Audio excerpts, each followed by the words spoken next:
আজ করবো সম্পূর্ণ নিরামিষ, একাদশীতে খাওয়া যাবে এরকম একটি খাবার। কিছুই না, প্রথমে সাবুকে আমি ড্রাই রোস্ট করে নিয়েছি। তো ড্রাই রোস্ট করে নেওয়ার পর মিক্সিতে ওটাকে ডাস্ট করে নিয়েছি। ভালো করে গুঁড়ো করা হয়ে গেলে সেদ্ধ আলু নিয়েছি। যদি নর্মালি মেখে নিই তাহলে দানা দানা থেকে যেতে পারে, ভালো লাগবে না, তার জন্য গ্রেট করে নিয়েছি। আর সাবু যে গুঁড়িয়ে রেখেছিলাম সেটা নিয়েছি, ধনে পাতা আর সন্দর্ভ লবণ নিয়েছি, কারণ একাদশীতে সন্দর্ভ লবণ ছাড়া অন্য কোনো লবণ খাওয়া যায় না। আর নিয়েছি মশলার মধ্যে জিরে গুঁড়ো, ব্যাস। আর কিছু দেওয়ার দরকার নেই। কিছু ভালো করে মেখে নিয়ে একটা স্মুথ ডো করে নিয়েছি। তোমরা দেখতেই পাচ্ছ হাতে কোনো রকম আমার কিছু লেগে জল অ্যাড করারও দরকার নেই, আলুর যে রসটা থাকবে ওটাতেই ভালোভাবে মাখা হয়ে যাবে।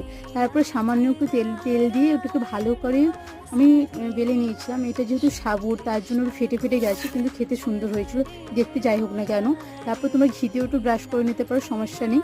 তারপরে শ্রীকৃষ্ণের চরণে একটা তুলসী পাতা দিয়ে নিবেদন করে জয় শ্রীকৃষ্ণ বলে একাদশীর দিনে এরকম একটা রেসিপি ট্রাই করে দেখো, অবশ্যই ভালো লাগবে। Tata, bye bye.